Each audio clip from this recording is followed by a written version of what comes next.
Welcome to The Lubber's Hole, a Patrick O'Brien podcast. You're with Ian. And with Mike. As we continue our journey through the Aubrey Maturin novels of Patrick O'Brien. Mike, remind us, would you please, where did we get to last week? Where might we and Jack and Stephen be headed this week? Oh, Ian, last week in Chapter 1 of The Yellow Admiral, Stephen surprised Sir Joseph Blaine at his home in London, and Stephen unaware that Spain had seized his fortune and almost seized him. Blaine warned Stephen to get Jack out of Parliament and back to sea. Jack worried that the war ending might lead the Admiralty to retire him as a post captain, or, worse yet, make him a Yellow Admiral. Jack has lost one lawsuit over a seized slave ship, and he faces several more, already having to sell Ashgrove to pay the debts. Stephen, Diana, Bridget, Clarissa, Padine, and company have all come to stay at Woolcombe with Jack and Sophie. So we've got the one out-of-money family crashing with the other out-of-money family here. Well, this time, Jack and Stephen discuss a plan to enclose the common land next to Woolcombe. We discover birds disguised as metaphors, or perhaps it's the other way around. And Jack plots to get himself into even more trouble in Parliament. And what an interesting chapter. Mike, we're going to come back a lot to the idea of enclosures. We're going to come back a lot to birds. But let's just get situated at the beginning of the chapter here. Stephen, the pharmacist's friend, has been trying to use a whole different ways to ward off his insomnia, to help himself get a good night's sleep. He's been using things that most of us, if we know about them, would know about as poisons. Opium, mandragora, aconite, henbane. These are all things that I think most people would think of as toxic herbs. Henbane is known as deadly nightshade, or it's part of the same family. There's another one here, Datura stramonium, devil's snare or devil's trumpet. That doesn't sound like it's going to be good for you. Creeping skerrit, which I think of as a kind of a parsnip, a very rare kind of heritage kind of parsnip. People still use it here in England for cooking. And leopard's bane, a perennial herb in the daisy family, also toxic, but anti-inflammatory, right, Mike? Well, it is. It is. You know, this is what's used to make Arnica montana, and that's my go-to. Anytime I find that my horse no longer separates me from the ground. Oh my gosh. Okay, good to know. We'll look out for that one. Now, Stephen shakes off his morning feelings here. He's sitting talking to Jack over coffee, and Jack says, "Why don't we take some guns out, see what we can knock over?" And on the way, he shows Stephen a couple of key rooms and key spaces here in the Manor at Woolcombe. First of all, the library, and then the justice room. And the library is really nice because we get this chance to pause and associate ourselves with books and learning, and the role of Clarissa Oakes, who's going to come and maybe be a bit of a governess and teach some Latin and Greek and French, certainly Latin at any rate, to George, who needs to know his Amo Amas Amat. Jack mentions in passing, by the way, that, as you said, Mike, everybody's down on their luck right now, and Jack's great plans for modernizations have had to take a pause. And next we get into the justice room. And I love this idea of Stephen practically holding his tongue at the idea that Jack holds some kind of sway over the regular people of the parish. And starts out by asking, what's the room for? Jack, it turns out, is a justice of the peace, to use the phrase here, one of the righteous. And I think that is meant with a kind of questioning tone, like, Jack Aubrey? Righteous? And we get this nice explanation from Jack, the beginning of many nice bits of exposition between Jack and Stephen about how local customs and local law and property are all working here. The Aubreys, he said, have always been justices of the county, says it has nothing to do with righteousness, presumed or otherwise. He has made rulings as a justice that have upset his previous neighbours because he doesn't like to come down hard on poachers. And we're going to hear more about Jack's role as a local leader and Jack's very benign, very kind of open-handed views towards the common people of the country a bit more in the chapter. Meanwhile, their main mission for the morning is to go out and knock over some rabbits, and he gives Stephen a gun to use that's made by Joe Manton. We've talked about Manton guns earlier on, back in Post Captain and HMS Surprise and many of the other books in the canon. And Stephen's very impressed. He calls this the fowling piece of the world, beautifully balanced. And Jack has a little humble brag about how the touch hole made of platinum won't corrode and won't choke. And Stephen takes a moment to realize that he'd never had a Manton gun, even when he was rich, much less one with a platinum touch hole, which is, I think, his way of saying, you know what, we're down on our luck, but we're not so down on our luck here. There are plenty of people that don't have this kind of gun to go out shooting with. And Jack says, well, are you telling me that you're no longer rich? And now we get this story from Stephen about how he's had his fortune seized by the authorities in Spain. He still has his pay as a naval surgeon, although it is in arrears. And he's planning to sell Barham and get a small cottage nearby. And Jack, for his part, says, well, I'm in the same boat. He describes to Stephen this long series of lawsuits, the damages that he has to pay, the cold treatment that he's getting from the first Sea Lord in particular. They're all saying, it's on you, Jack Aubrey. The damages are in your court. You must pay them. If this second case should go against him, that's going to be it. He's going to even more certainly have to sell Ashgrove. And he and Sophie had been talking about that in the previous chapter. Like Stephen, he says, well, it's not so bad. I'm not desperate yet. I've got my naval pay. I can't be arrested for debt while I'm a member of Parliament. And meanwhile, here we are. We have some rabbits to eat. He gets to the gate. Jack shoots his first rabbit, and they start this conversation about the land that they're shooting on here, that they're hunting on, the common. Stephen says, I'm confused about what this common ownership could mean. And Jack mentions enclosure, which he had heard about being done by his father for part of the land back in another time when Jack was on the far side of the world. But Mike, talk us through this discussion that Stephen and Jack have about enclosure and what's it meaning for Jack. Yeah, Stephen's a little bit confused here because he's thinking, wait a minute, we're on the commons. I thought you said your dad had enclosed the commons. And Jack explains, well, that was Woolhampton Common or Woolcombe Common. Both words are used the same way. Yeah. This is a different common, Simmons Lee Common. It's a place that Jack had spent a lot of time as a boy. His gamekeeper for Woolcombe had kind of showed him how to fish and ferret and poach and hunt and set snares there. Later, Heneage had come down and he and Jack had hunted there. And, Stephen is learning about all this. Meanwhile, he's watching, gets his first rabbit. Yeah. And Stephen asked Jack if he preserves game. Jack says, no, he doesn't want to breed up birds just to knock him down like his neighbors do, but that sometimes his neighbors preserve game kind of comes onto the common here. And they think that one of the reasons that Jack doesn't want to go along with their enclosure plan is that he likes getting all this, high-reared game for free here. And he points at one guy kind of heading their way on a pony saying, well, he's a good example, a sailor and a scrub. And Stephen says, well, wait, sailor and a scrub, that sounds like a contradiction in terms. And Jack explains that this is Griffiths. He's a neighbor. He's not much of a sailor. He's way too domineering. He's younger than Jack, has a lot more influence than Jack has ever had, is also a member of Parliament.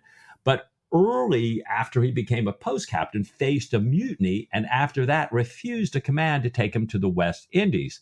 Jack says he prefers farming to sailing, and was a prime mover in enclosing the Woolhampton, that is Woolcombe Commons. Yep. Yeah. And he now wants to enclose Simmons Lee. And Jack starts to lay out what this means to a guy like Griffiths. He says, he's going to lay it out like a military camp, going for nothing but high yields, high rents, and game laws enforced to the letter Z. And the text says, this is Jack speaking, I may malign him, but just as he seems not to know the odds between a ship kept in apparent good order by Botany Bay methods and one which is in really good order, seaman-like order, because officers and men know their duty and do it without being driven, so he don't know the difference between a well-run estate and a place not far removed from a penal settlement where people are turned out for a trifle and a suspicion of poaching is a man's ruin. Tenants at will, of course, and whenever a lease falls in, and he stops himself because Griffiths is now just about to get there. Jack moves off the path, touches his hat, says, good day, sir, how do you do? Griffiths doesn't really say much. He returns the greeting, doesn't smile, is looking kind of closely at Stephen. Stephen's also looking at him and thinking to himself that, This guy looks like another man given to ill humor, whose youth and gaiety have deserted him. Perhaps Stephen thinks a victim of the power of giving orders, back to Stephen's old rant about authority, or perhaps a disordered liver, or both. Oh, yeah. Shades of Admiral Hart there, I think, in Right. the way Stephen's looking at this guy Griffiths. Now, it's funny. It seems to me that Stephen's role in this chapter, in which we get a lot of explanation from Jack about these enclosures and common ownership and rights, Stephen's role seems to be to interject with either a little non sequitur or a tangent or even a joke, heaven forbid. And he's thinking about the character of somebody like Griffiths, thinking about people who have become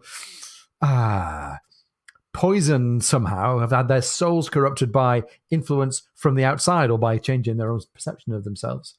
And he comes up with this line. It was Burton, he says. It was Burton, I think, who observed that there were men who sucked nothing but poison from books. And he goes on and cites youths and even maidens with ludicrous ideas of what is the thing for persons of spirit, permanently distorted notions of conduct that is acceptable and conduct that is not. And he concludes, may not yet authors be even more poisonous? And these are words coming out of the mouth of Stephen Maturin, and a joke that Stephen Maturin makes about the corrupting effects of life on authors are probably a joke about Patrick O'Brien himself. But we have met this guy Burton before, and it's a really, really interesting way that O'Brien's used the quote, or rather, reused the quote. Robert Burton was the author of The Anatomy of Melancholy, which sounds like a book that Stephen Maturin would have on his shelf many a day. He referred to it back in the letter of Mark when he was advising Jack about how to maintain his spirits and not give way to melancholy. The substance of the quote, though, we've had a good look for this, right, Mike? Right. The substance of the quote actually seems to come from, or to be a lot like, the story of Oscar Wilde's The Picture of Dorian Gray.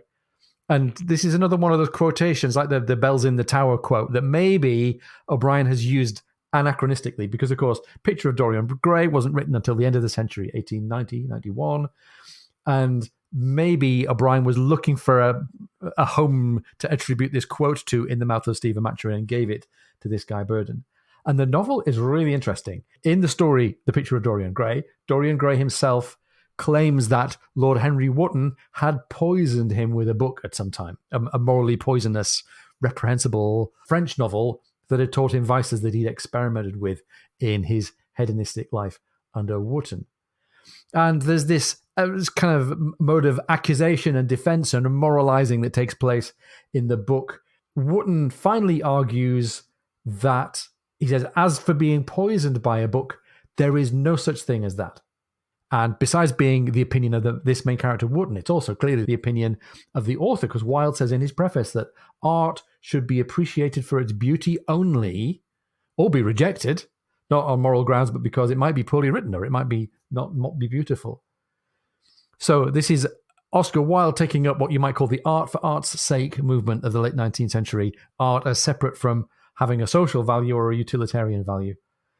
And that's quite a good bit of O'Brien philosophizing for us to sit and think about here. He ends the thought with this phrase, though, yet might not authors be even more poisonous? Stephen would probably agree that with the idea that authors are mumping villains. And he said that about one or two authors that we know about elsewhere in the canon. So, Mike, this might be commentary on the character of Griffiths and how life has kind of toxified him to some extent. On the other hand, maybe it's just O'Brien having a nice little tangent for us here and making the point that art isn't just for art's sake and that it has intrinsic value. Yeah, I absolutely agree with you, Ian. Yes, art should be beautiful, should be well written, which O'Brien certainly is. But, if our slow reader, the canon, has taught me anything, it's that art can be both beautifully written and present the human condition in a way that makes us think. Yeah. And which may, on the point of the author, take a position. And certainly they could take poisonous positions, but not O'Brien, not these novels. And I think maybe O'Brien just signaling us that we're in the midst of reading another beautiful book with a continuing deep dive into what makes us who we are and what are the consequences of who we are for the people around us and for society itself. And one of the things that for me makes this so beautiful is that O'Brien does this morally in shades of gray rather than black and white. No, there are no perfect heroes and good guys and bad guys. And while he's telling that story, he uses these beautiful literary colors that we often refer to. So, this ability to do all of that in one thing, one of the reasons we love O'Brien. And he's really signaling us to say, okay, big, thick chapter here, ladies and gentlemen. I just got off of Slavers. Now I'm talking about enclosure, but watch this. So as an example of those beautiful literary colors, Jack now answers here. He's been talking about Griffins and the way Griffins came up in the Navy. And he's saying in the Navy, they're usually people to bring a puppy to his senses, though I must confess. And he breaks off to shoot at a snipe that flies up right in front of him, and he misses. And Jack says, well, it serves me right. I'd almost said the service was not perfect. And I love, here's O'Brien bringing a little of that humorous balance back in. We know that the service, like art, is not always perfect, but Jack has to maintain here, and it is. And Stephen asks if their area that they're walking through has more water in the winter. And Jack says, absolutely, it does. And just then, Stephen kind of nods to Bess, the hunting dog, and Bess flushes out a brace of teal. Stephen brings one of the ducks down, and Jack misses again. Jack seems to be consistently missing along here. And Jack says, well, he shouldn't have spoken at all. He says, you can never get into trouble by holding your goddamn tongue. And when have we seen Jack Aubrey ever practice that philosophy? Well, older and wiser, we hope. Yeah. Yeah, exactly. Well, Stephen's saying, no. Come on, Jack. The only reason I got this bird is this sweet gun that you've loaned me here. And so O'Brien tells us, in order to learn a little bit more and partly to put his friend at a moral advantage, Stephen says, Jack, tell me a little bit more about enclosures. He says, I've heard that some people say they'll keep the country from starving, while others say, it's just another way to get the land into rich man's hands and keep laborers' wages low. He says, now I've also heard, now this is not my words, but I've heard that, perhaps with the war ending soon, imported wheat will come back. So we really don't need to upset the old order, the old agricultural order here. And as Jack starts to answer Stephen, he says, wait, see that bird over there? What is that? It's a bar-tailed godwit, says Stephen. Wait, could this be a bird metaphor?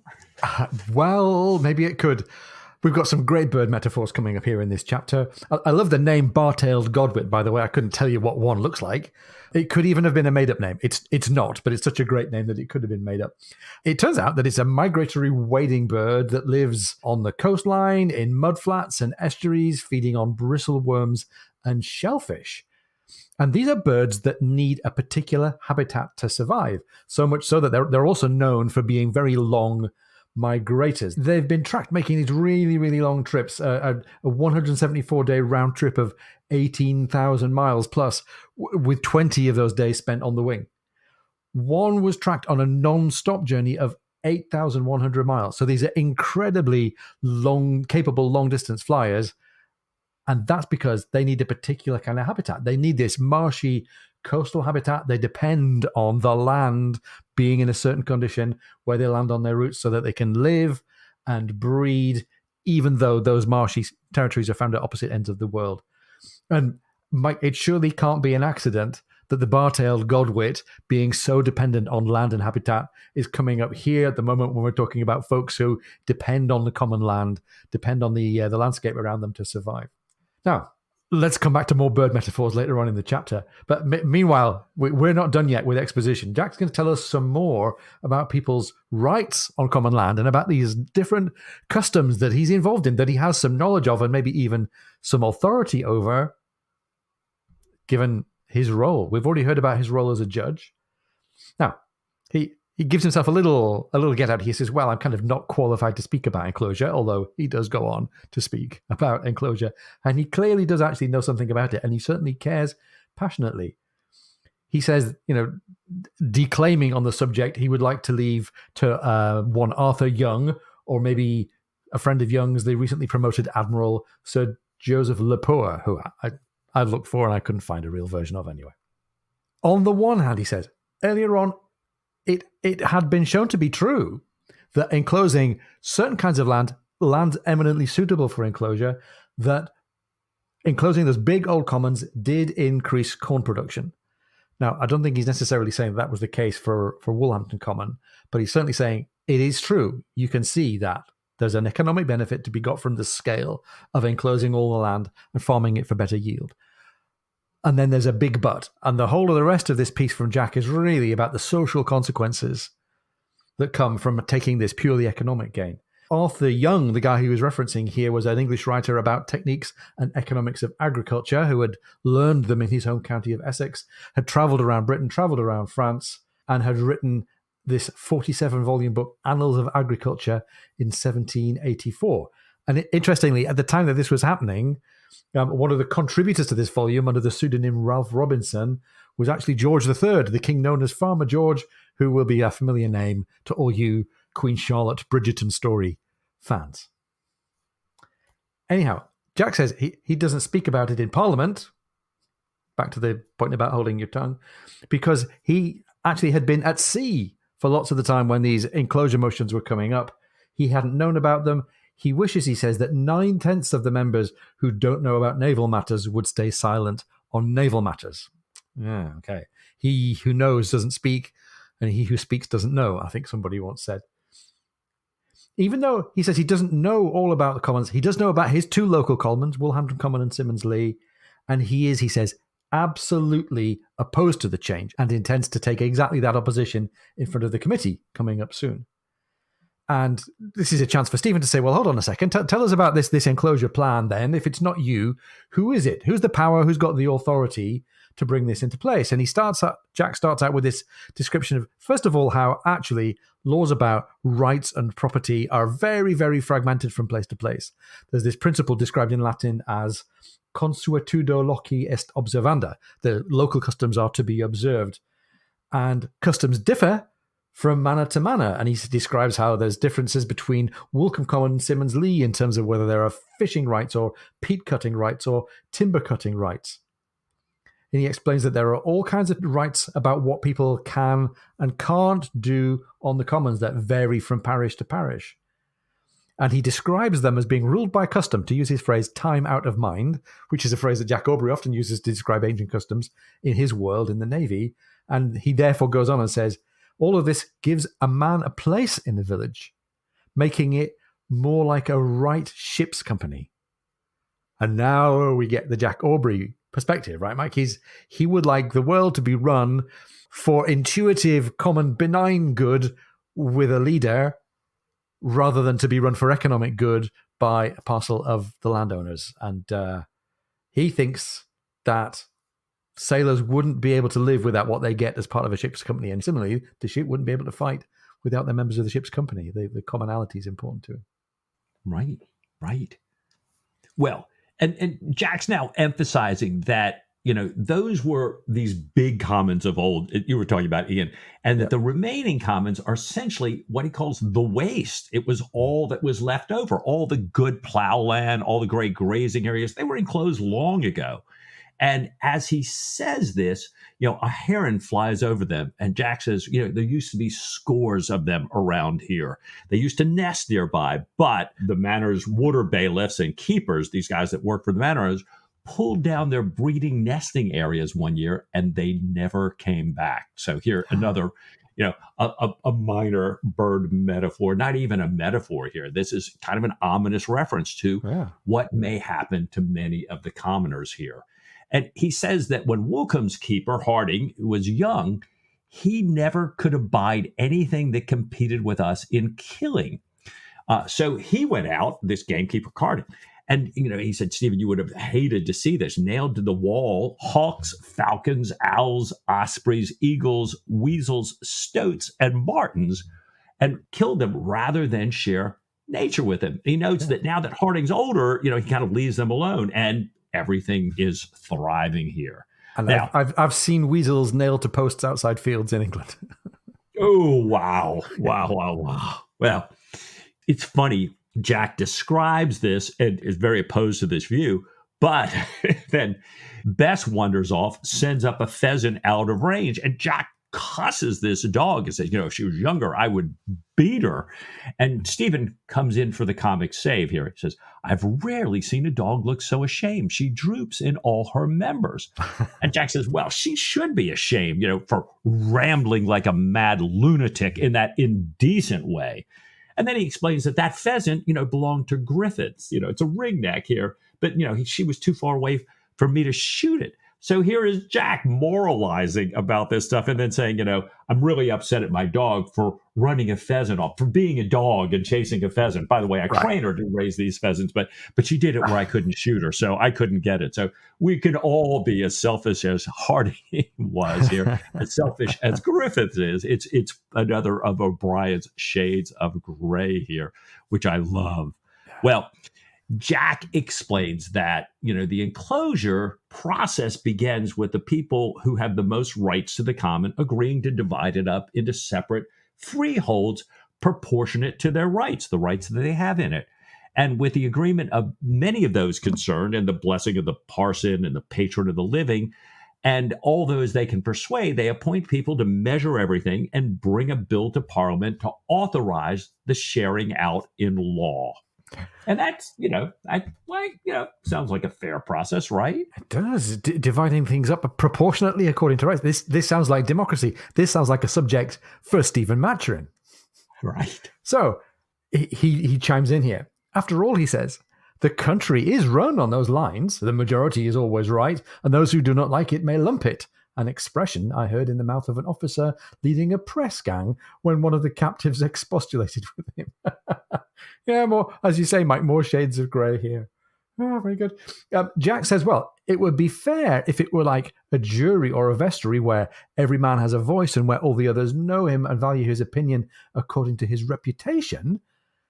But he's here not talking about the majority on authority or connection, but he's talking about majority based purely on shares held and measured by value, not one man, one vote. And he goes on to describe what this would mean in the context of the enclosure of Symonds Lee and this guy Griffiths. Griffiths is a newcomer, but he holds £10,000 of holdings. Meanwhile, Harding and all his relations in their farms and cottages, acquired and owned and grown over centuries, have perhaps £200 or £300 each in holdings. There are other big men in the neighbourhood, like Jack's cousin Brampton, who would also quite like to round out their farms where the commons run deep into them. So he says it's easy for a man with a fair-sized estate like Griffiths to persuade cottagers, semi-literate cottagers, to sign a piece of paper or to make their mark on a piece of paper that ultimately has the effect of taking away the shares that they hold in the common.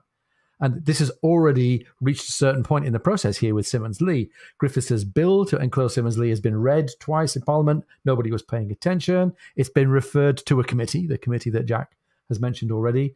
When it gets its third reading after the committee stage, it will become law. And it's Jack's intention to speak before the committee and do whatever he can to prevent the committee from approving this enclosure. How are you going to do that? Asks Stephen. Well, he says, if my shares in the common aren't enough to overcome the majority voting for enclosure, then I can still make that majority very small, and maybe with the votes and the positions finely balanced, I can turn the scale against them. And Mike, this sounds like Jack Aubrey hoping for a frigate-on-frigate action with a nearly equal weight of metal so that seamanship and tactics can just win the day. Yeah. He's thinking, I'll use my position. We'll be so close. I'll use my position, like you say. I'll be the captain. We'll win here. And Stephen is kind of confused. He says, well, Jack, you're a post captain, and that's a wonderful thing, your position. But isn't Griffiths also a post captain and with greater seniority? He's kind of thinking, how is your position going to outweigh his? Jack says, well, yes, Griffiths is, but Griffiths is not the lord of the manor, and Jack is. And Stephen's kind of flabbergasted. He's like, the lord of the manor. I didn't even know those were still around. Isn't it like the old ancient thing when, the lord had the right to sleep with the bride of any of their vassals on their wedding night and had their own gallows to dispense justice? And it's interesting. We talk about this, the droit de seigneur, this disagreement. can sleep with the brides and the vassals on their wedding night. And actually, in all our research, I think we kind of came up and said, well, it's kind of referred to as the alleged, or we couldn't really find any primary evidence that says it actually took place. However, we know where it's referred to in lots of works of fiction, including O'Brien's favorite opera, The Marriage of Figaro, which might be exactly why Stephen says, you're the Lord of the Manor. Well, you would have this right here. Stephen's definitely a Figaro fan here. So it's part two of, I think Jack, is sort of shaking his head, smiling inwardly to himself, didn't know this existed, thinks it's about this. And, Jack, is, again, O'Brien points out, kind of, dumbfounded by the extent of Stephen's ignorance by land as well as by sea. Smartest guy he knows, but still sometimes. Yeah. Very good. And Jack, having dropped into the conversation that his one edge over Griffiths is that he's Lord of the Manor, then downplays it again, say, well, it doesn't amount to very much else these days, after all the modern passion, as he calls it, for paring down and changing for the sake of change. He describes how there are courts, and these manor courts have left the occasional escheat. That's to say the instance of a property falling into the hands of the Lord of the Manor when somebody dies without an heir. And he says, therefore, that the title of Lord of the Manor still has a certain standing. It's rare for a committee to go against the opposition of the Lord of the Manor.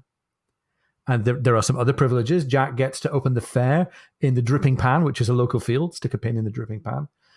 He gets to kick the first football of the season, bowl the first cricket ball, unless he's at sea.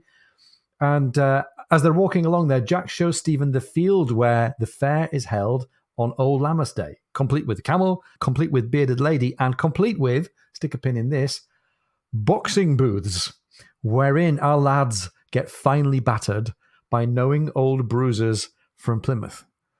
Okay, there's going to be a reason why we get to think about bruisers and battering, but we'll come back to that later in the chapter. Jack wants to walk across here to show Stephen something that he says may please him in Woolcombe's southern pasture. And there are a couple of things that we're going to see that are going to please Stephen. Stephen says, well, they do have wheat ears here, and we'll come to wheat ears in a second.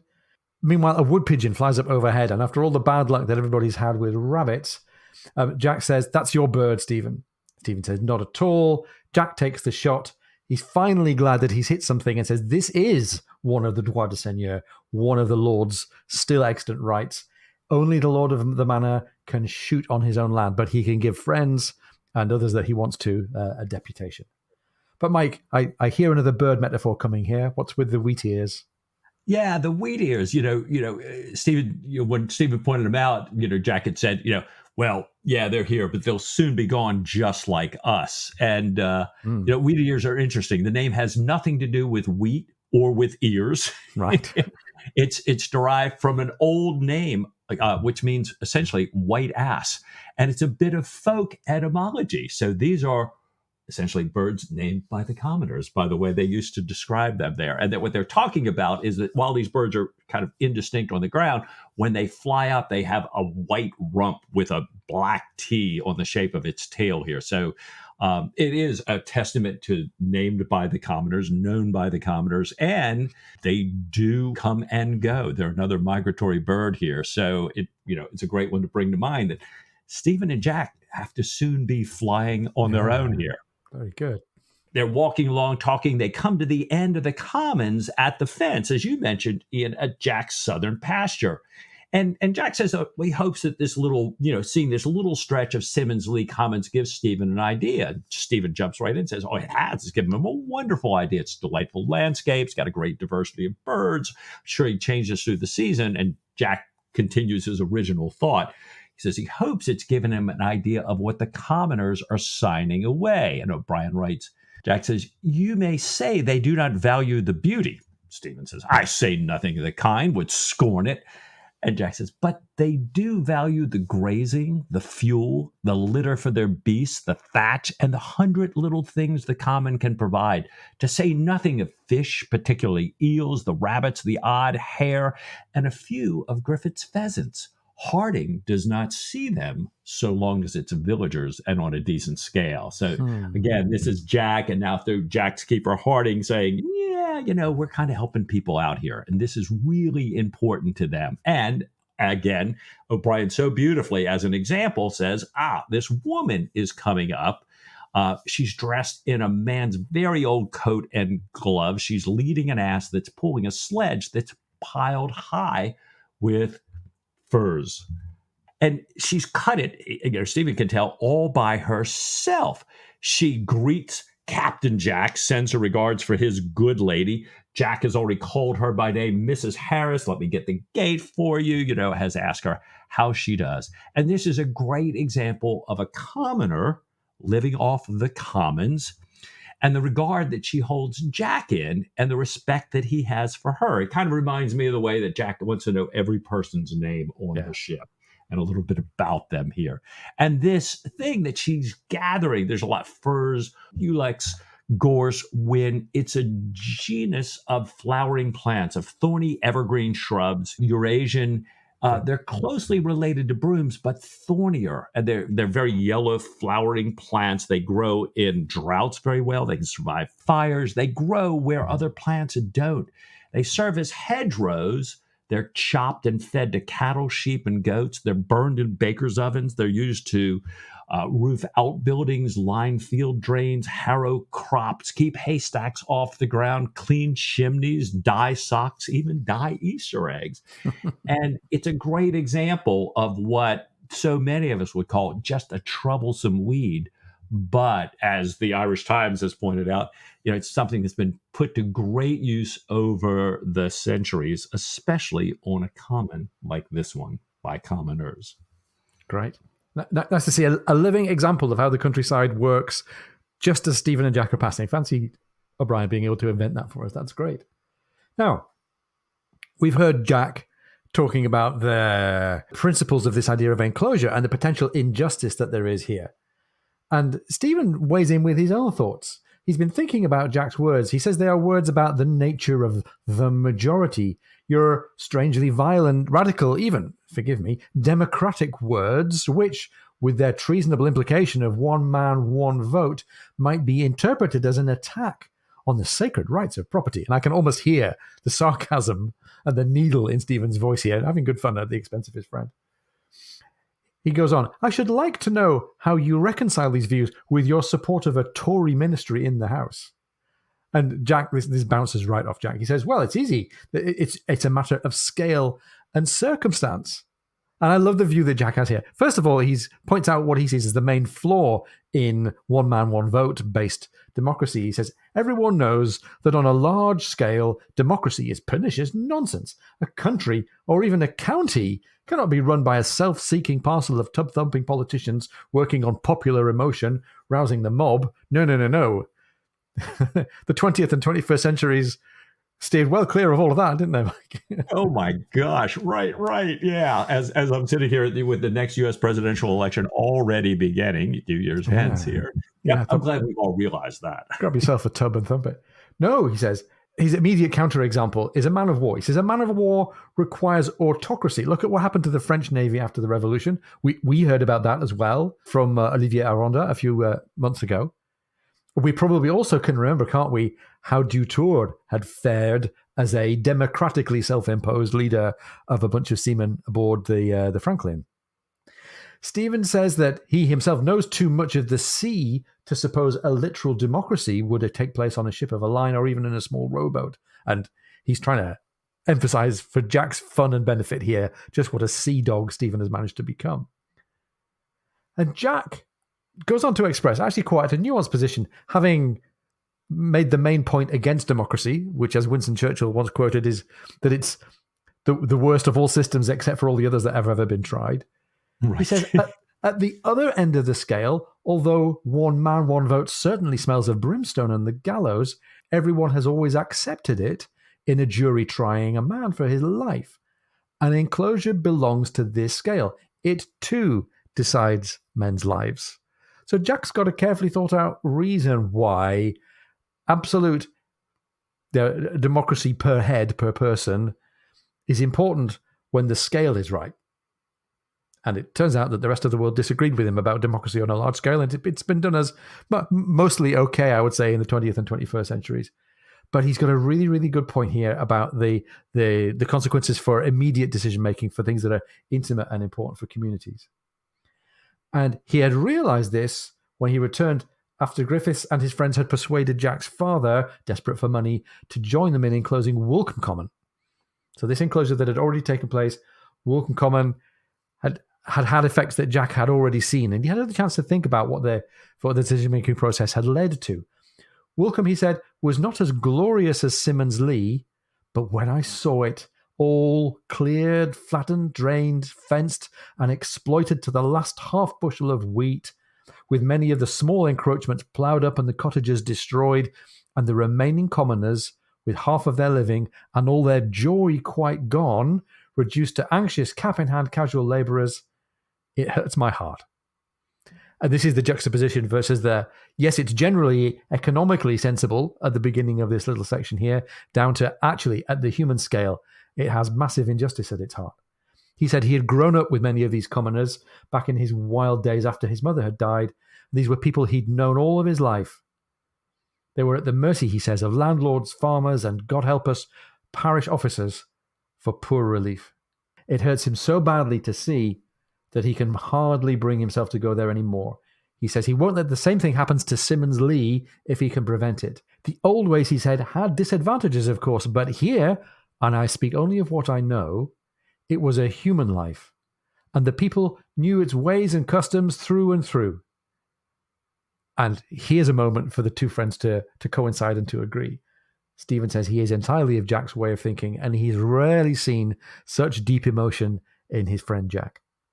So, Mike, here we are at the heart of the chapter.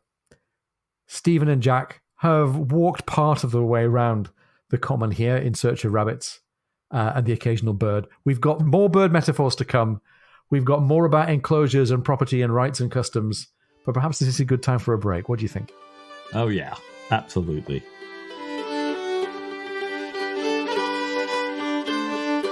If you're enjoying the podcast, please come and join our supporters on Patreon. Go to patreon.com/Lover's Hole.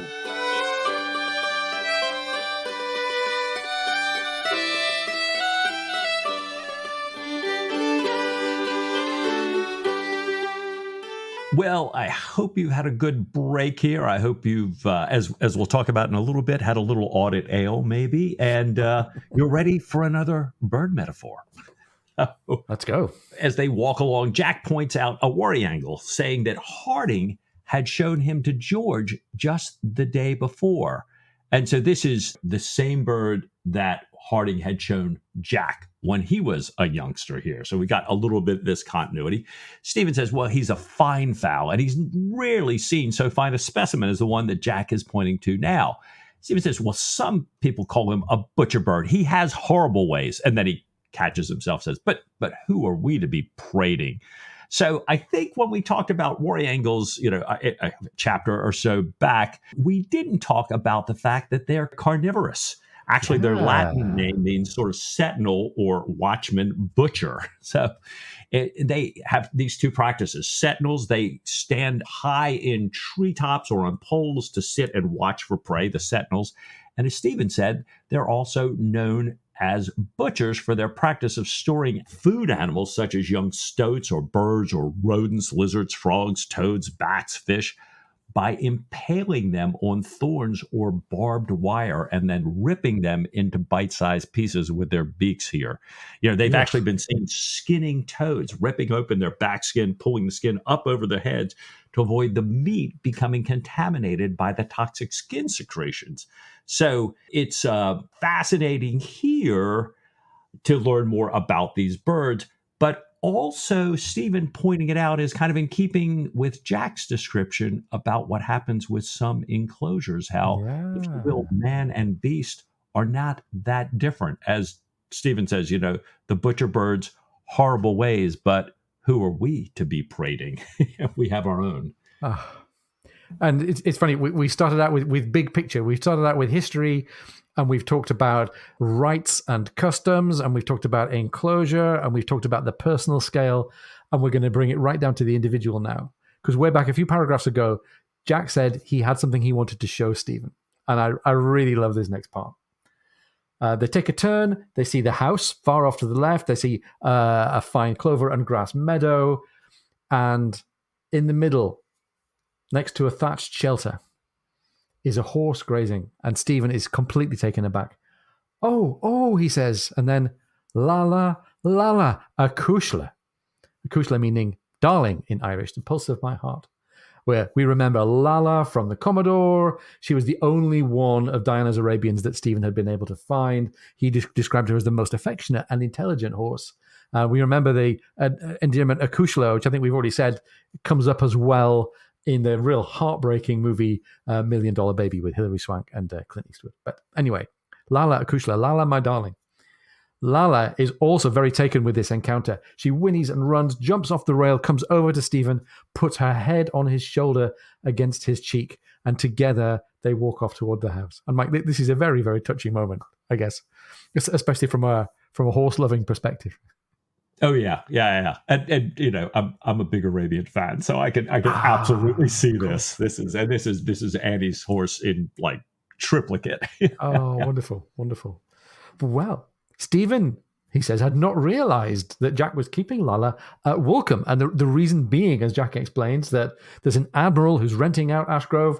He's inclined to spoil a horse's mouth and temper when riding. So Jack had brought Lala over when they had left Ashgrove.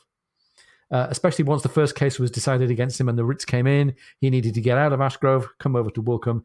He brought Lala with him. Living in Woolcombe costs him nothing. The farm provides most of what they can eat, at least as long as Jack can manage to find a rabbit in the sights of his gun. And the Admiral is paying a handsome rent for Ashgrove. So back again to this theme, Mike, that they're on their uppers, but there's enough around them to support them. And as they walk, the goat that had found Lala in the Commodore in that scary scene involving Stephen riding past the gallows, this goat comes closer, but is wary of the two men and of the dog. Now, we go back again, Mike, into this conversation, this exploration about the customs and the rights and the traditions around landholding and commoners. Stephen says, well, in this situation of enclosure, which is about to happen for Simmons Lee, unless Jack can do something about it, how about compensation? Isn't there some means by which the commoners get something back in return for the loss of their rights? And Jack says, well, that is so in theory, as long as, especially if, the commissioners are compassionate people, and if the people themselves, the commoners, can show proof, legal proof of their claim. And even if they do get an allotment in that case, in some kind of freehold, it's going to be small. On Simmons Lee, he says, a man with 2 shares might get 3/4 of an acre. But that's not enough to keep a cow, not enough to keep half a dozen sheep and a small flock of geese.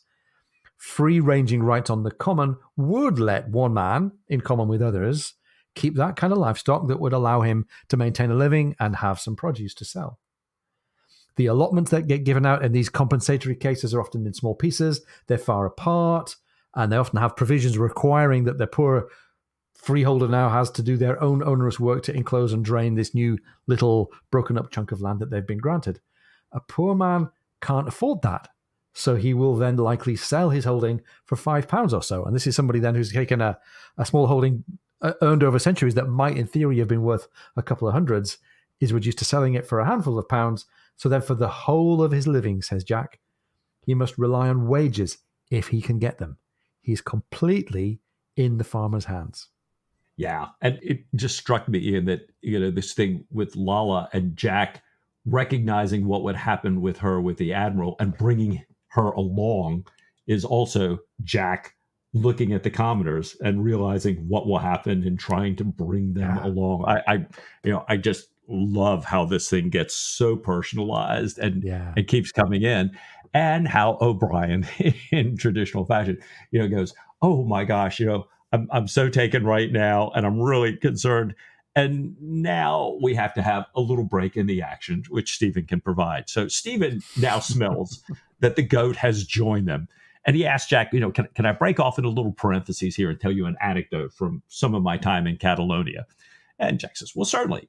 Stephen says, well, he was walking with an English soldier and an Austrian medical man. They were talking. They had just gone into town, bought a nice cold drink. And Stephen's German wasn't very good. The Austrian medical man's English was not very good. So they usually spoke in Latin, but because the English soldiers there, they're trying to speak in English. And the Austrian tells them about a pale bearded ghost that he just met coming down the hill. And the English officer is shocked. A ghost in broad daylight? The doctor says, yes, he was quite pale. And a man was leading him with a string. And Stephen's saying, I wish I could convey the contrast here between Smith's amazed solemnity merging into deep suspicion and Liebig's cheerful face, casual tone, and evident pleasure in his ice-cold drink. And Jack is amused here. This sounds like a Jack-like story here. And he asks if the soldier smoked it in time. And Stephen says, well, he never smoked it. And when Stephen explained it later, he got angry. And then he says, well, Jack, that's the end of my parentheses. Pray, please continue telling me about this sad subject of enclosures.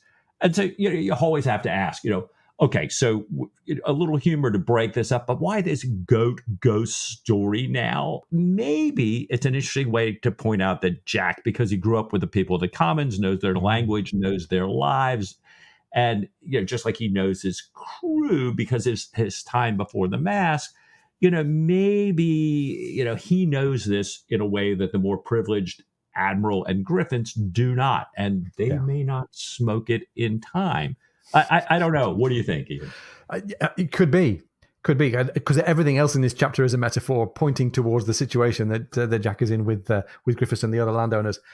It could also be that O'Brien was simply thinking, we've had quite a lot of thoughtful and quite serious exposition. It's high time somebody broke in with a joke. Who better to break in with a joke than Stephen? Because Stephen's been building up this role reversal of his. He's becoming the salty sea dog who can now make a pun. And what better subject for a general purpose Patrick O'Brien joke than a goat? Because we've been having goat jokes ever since Master and Commander, right? Too true. Well, now that we've had a little chortle about people totally failing to get the goat joke, we get back onto the subject of landowners. Are they all then as potentially bad and pernicious as Griffiths? And Jack says, well, there may be some good ones. As I think Stephen once said to an American, there are some good Englishmen, Jack says, well, there are some good conscientious landowners who will try to make sure that when an enclosure happens, the commoners are no worse off than they were, as far as that's possible. There are men, he says, who don't take advantage of cottagers' ignorance, don't take advantage of their lack of papers to prove their case. They don't include clauses in the Act requiring fencing and hedging and draining. But, he says, Griffiths and his friends want all they can get, and, says Jack, be damned to the means. Be damned to the means, and what they in the bigger farms hate is the possibility of the labourers growing saucy, as they call it, asking for higher wages, for a wage that keeps up with the price of corn, refusing to work if they don't get it, and falling back on what they can wring from the common. No common, no sauciness. I'm like, this is dead on time here. A couple of decades later, there were big disputes around the ownership and the rights and the job security of people working in rural settings. The famous case of the Toll Puddle Martyrs was in about 1830, I think. So we're pretty close to the time when this social issue started to really surface its head in kind of public discourse here. I tell you, with the incredible ramping inflation, with the as we watch kind of what the real wages have been over the past 40 years or so on this side, once again, O'Brien is ringing out to me here. Yeah. No commons, no sauciness. And just remind yourself when you're reading the paper tomorrow that all the sauciness is down to the absence of common ownership. Exactly. Well, so the lane narrows. They're walking along. They're now kind of walking in single file here. And Stephen all of a sudden just starts talking about the advantages of sea life, like, for example, freedom of speech. He says, when we're in the cabin, we're in the balcony behind it, we can say whatever we want to say. And on land, you have to be discreet because of servants and loved ones and visitors. And he says, well, I can't really do sullen reading in a house. There are too many interruptions, movements, doors opening and closing, apologies. Oh, my God, whispers and meal times. He says, I can only swim deeply in a book at sea. Like, I recently read all of Josephus, on our last cruise here. He says, I wasn't bothered by the howling of mariners, the motion of the sea, and the elements. They are nothing compared with domestic incursions. Oh, He says, on shore, in the midst of this domesticity, he's telling Jack about his recent experience. Mere newspapers, gazettes, periodical publications, all light, frothy fare apart from the proceedings, have imperceptibly drunk the whole of my time and energy. Poor Stephen here. He's found the 19th century version of scrolling on social media. oh, I love it. Stephen the Doom Scroller. Yeah. Exactly. If only he knew what was coming. Yeah, right. Oh, Stephen, beware. And I can't help but wonder if this isn't meant to convey that people like what they're used to. Yeah. For Stephen to say, oh, yeah, we talk completely freely at sea, when we know that, at sea, virtually everything that gets said in the cabin is heard by everybody and known by the rest of the ship in a very short order, or that it's quieter at sea in the gales with everything going on than it is in the empty wing of a great house. These things seem just kind of ridiculous until we take into account that people like what they get used to. Josephus, that Stephen mentioned reading, he was of royal descent, but he was a strongly pro-Roman Pharisee, good Jew, but hey, like the Romans here. But then he got used to the Jewish leaders of Judea and fought against the Roman legions. Well, the Roman legions won, and once again, he grew closer to his Latin leadership. He actually took the part of the emperor's family name, added it to his own family name here. So Josephus, while it could be this great Jewish historian, Jewish Roman historian, also this idea of, we kind of go along to get along. We're kind of like what we're used to. And these commoners like what they're used to. Yeah, for sure. Well, that's a chance for us to step half a step back and ask about what else is going on around Jack and the commoners and the family here. Stephen realizes, because he's channeling the spirit of Patrick O'Brien, that we're 3/4 of the way through the chapter and we haven't mentioned ships yet. So he turns Jack's attention with a question about Lord Stranraer, the admiral who is commanding the Brest blockade. And Jack says that, like his nephew Griffiths, Jack says, like his nephew Griffiths, he's an agricultural sailor stuffed with high farming theory, but unlike Griffiths, he, Lord Stranraer, is a pretty good sailor. He's a taut commander, apt to bark and to bite on occasion. And recognizing Stranraer as the name of a town on the west coast of Scotland, Stephen asks whether the title, the peerage that Lord Stranraer holds, is Scottish like the name. And Jack says, no, actually, the title, the peerage of Lord Stranraer, is English from the time of William III, Dutch William, as he's often called. This is the Protestant Prince William Henry of Orange, who in the Glorious Revolution was invited by the Whig opponents of King James II to come and invade England in the glorious bloodless revolution of 1689. Bizarre how we have revolutions here in England. Politely and quietly organized and then denied that they ever happened. So this admiral with this Scottish but English title, clearly in favor in general of economies of scale, that paints him clearly, and Jack owns it to us as a Whig, nonetheless a moderate Whig, who sometimes votes against the currently Tory-controlled ministry, but is always with them on important divisions and therefore is much courted. He's one of these kind of crossbench, across the aisle kind of individuals.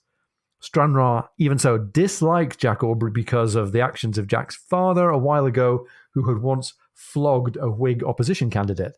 I'm pretty sure that flogging and general rambunctiousness with regard to other candidates is something that was not unknown to Lord Cochrane in his parliamentary career. But right. I can't quite remember the details here. Admiral Stranraer doesn't object to Griffiths always voting with the government. The Admiral also dislikes Jack for taking parliamentary leave, which requires a jobbing captain to take his place aboard the Bellona.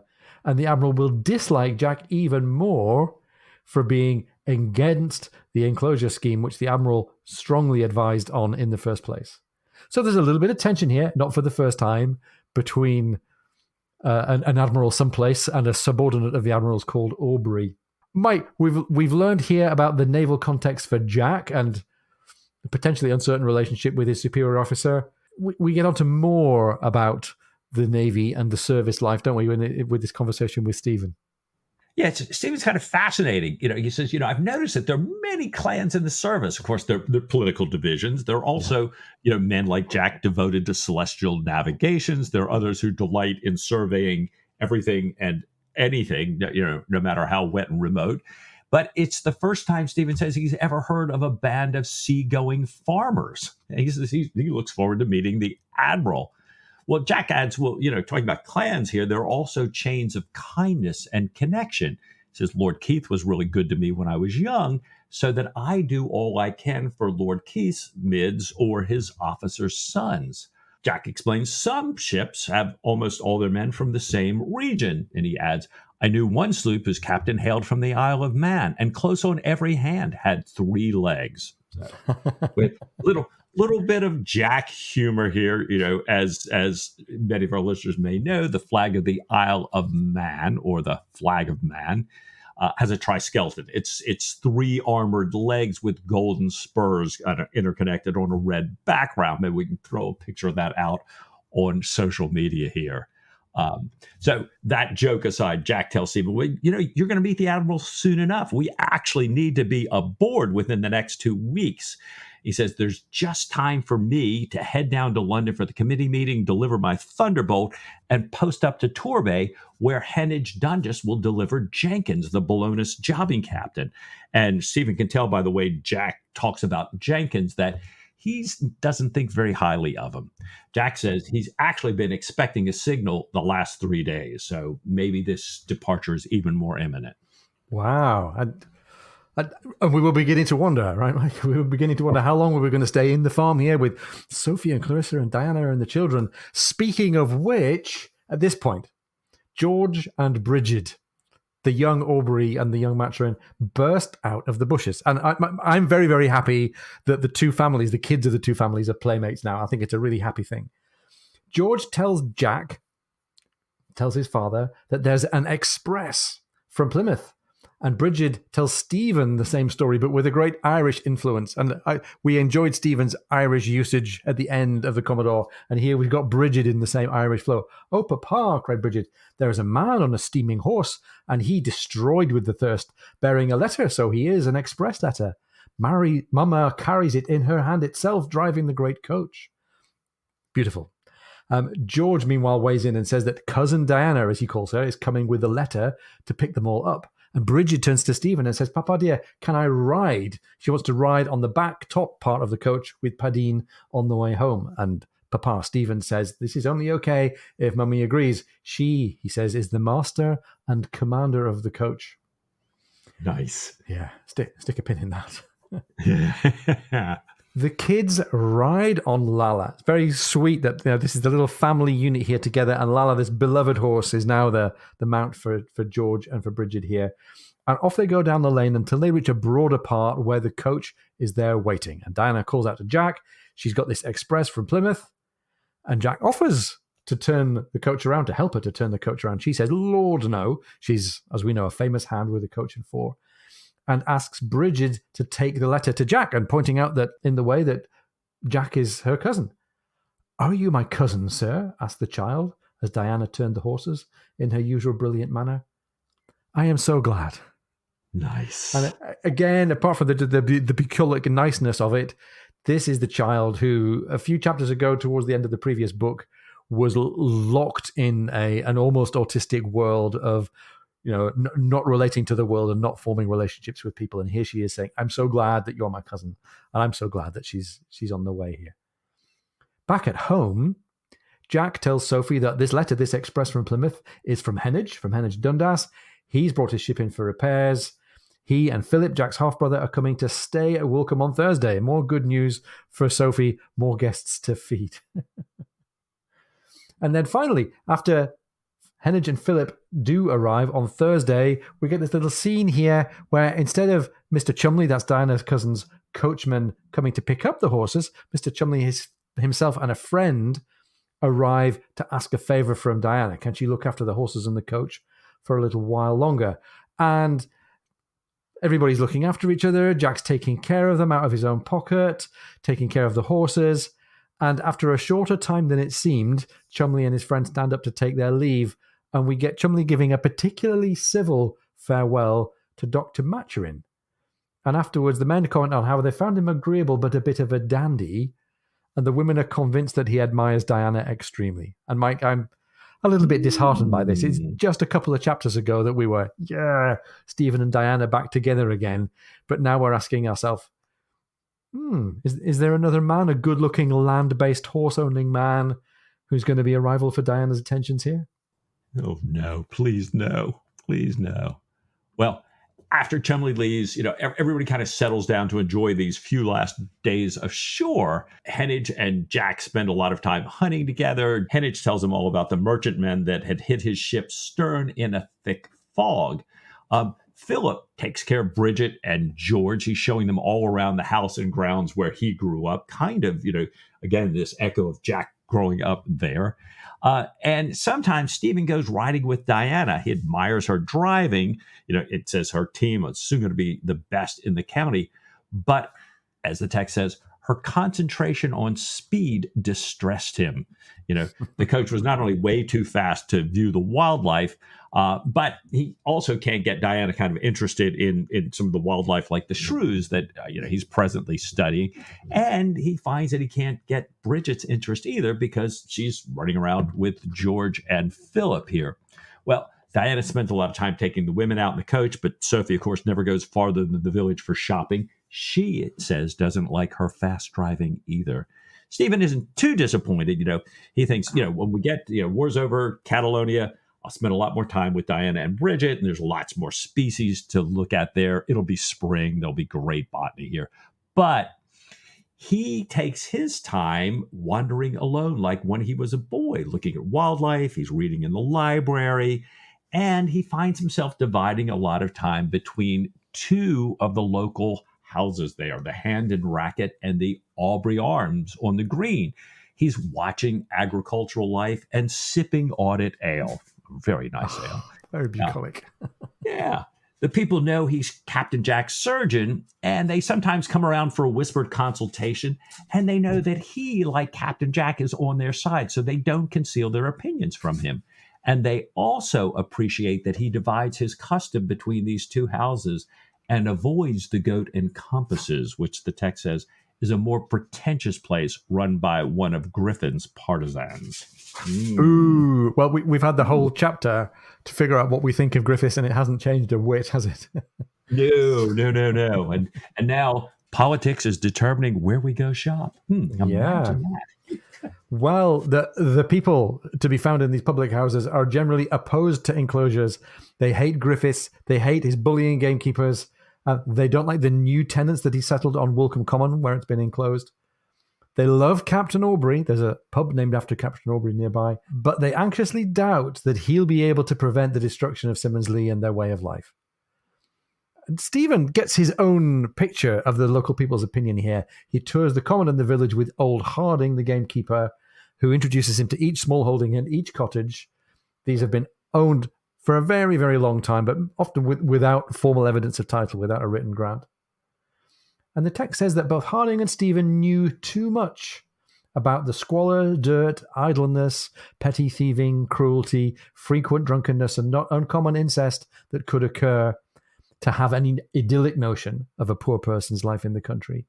But, said Harding, it is what we are used to, as you said, Mike, just a few paragraphs ago. It is what we're used to, and with all its plagues, it is better than being on the parish or having to go round to farmer's back door begging for a day's work and being turned away. No, it ain't all beer and skittles, but with the common, a man is at least half his own man. And without the common, he is the farmer's dog. And that is why we're so main fond of Captain Jack. Amen. Well put. Now, as the day for the committee's meeting in London gets nearer, people are becoming less kind and civil to each other. There's shouting. There's expression of contrary views in public, especially in public places like these pubs here. There's jostling and harsh words even among cousins as the village fills with ill feeling and the potential for violence. And on this particular moment, Stephen hears Jack coming down the street trying to find Bondon. One of Captain Dundas's men, it turns out, had taken Bondon into the Goat and Compasses. That's the one run by one of Griffiths' partisans, to look at the pretty barmaid. Just then, Bondon and Dundas's men are thrown out of the Goat and Compasses by a hostile band led by Griffiths' head gamekeeper. "What the devil is this?" roared Captain Aubrey. "Belay there. Do you hear me there? If you want a proper mill, have a proper mill, not a goddamn pothouse brawl." The gamekeeper was in too scarlet a passion to answer coherently, but his long, thin neighbour, Griffiths' clerk, said, "Well, by all means, sir, whenever you choose. Wednesday evening in the dripping pan for a £10 purse, if your man will stand." Bondon nodded contemptuously. "Very well," said Jack. "Now get you home. Not another word, or I shall commit you for a breach of the peace." End of chapter 2. Whoa. Wow. So it's not theory, all this enclosures and rights and customs and privileges and antagonism. It's not just before a committee. It's right here, and it's turning into a fray here in Woolcombe. Can you imagine, kind of politics having that influence right there in the neighborhood? Amazing. Who could think? Yeah. And what this whole idea of art for art's sake, art without reference to morality. Well, we've got quite the morality tale playing out here, and Jack kind of playing against his landed gentry class here, sounding a little bit more like the egalitarian Stephen Matron. I was really fascinated by the depth of Jack's thinking on democracy and governance. There's just a lot more nuance than I think I remember in the young Jacques Aubrey early in the canon here, but it's kind of nice as we see Jack and Stephen mature, as we see them, come closer together on some things, as we find them, interacting with each other and pulling the details out here like that. I like it. It's fascinating as well that this bit of exposition about the problem with the small holdings has brought us to what you might call an inciting event. But it's not an inciting event to do with the conflict between Jack and Griffiths. It's not even an inciting event to do with the conflict between the Admiral and Jack. It's a conflict between Bondon and Griffiths' gamekeeper. So just out of the latent hostility and the latent aggravation that there is in the neighborhood, these two people are going to fight. And it almost feels like the end of the first act or even the first scene of an opera, right? Okay, we've had the peasants and we've had the conversation between the principals, and now fight breaks out and there's going to be a showdown. And we've got to wonder. We had the reference earlier on to local men being taken apart by knowing old bruisers from Plymouth.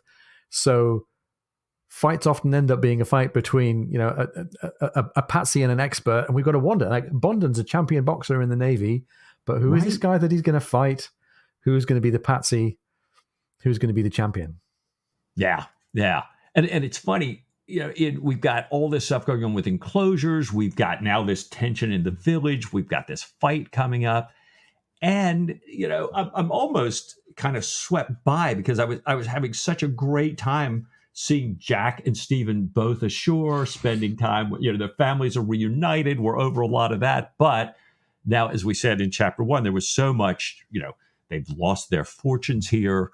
And it's kind of, I still love seeing them together. I suspect that the loss of fortune is a little harder on Jack and Sophie than on Stephen and Diana. And I love the way Sophie has suggested the sale of Ashgrove, the way she's hosting all these people with little money and little help. But I'd love to know a little bit more about what's going on here. Like you said, we've got this now reference to a little tension with Diana and Shumley, her cousin.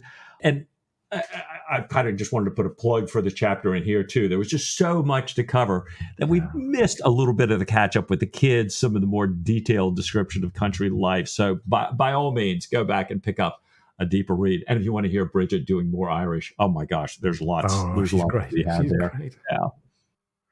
So Bondon lined up to fight this gamekeeper guy. That doesn't mean that Jack's scot-free.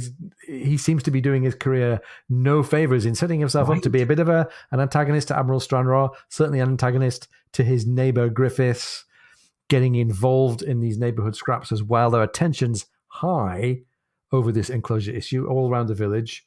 Jack and Stephen could be called back at any moment to go back aboard the Bellona. And where's that going to leave Bondon? Where's that going to leave Jack before the committee? Where's that going to leave the enclosure? This is not a great time to have them leaving. But maybe you think, maybe it's the lesser of two evils. Maybe getting Jack out of the situation and back to sea might stop Jack from making more influential enemies, might stop Jack from disappointing his friends with the outcome of his actions in Parliament. Who knows, Mike? Yeah, we've got Sir Joseph's words ringing in our ears. Get your friends to sea, get them out of Parliament, tell Jack to quit doing himself in. So I guess there's only one way to find out. Ian, what do you say next week to a little bit more Patrick O'Brien? Mike, with all my heart.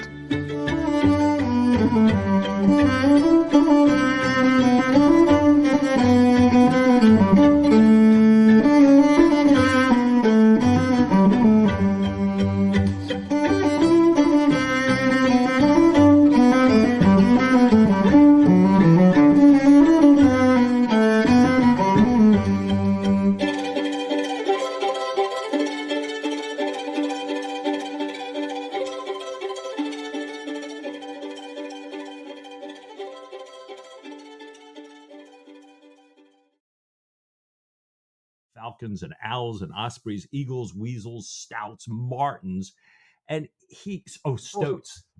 Yes, sorry. Yeah, he had nailed to the wall there hawks, falcons.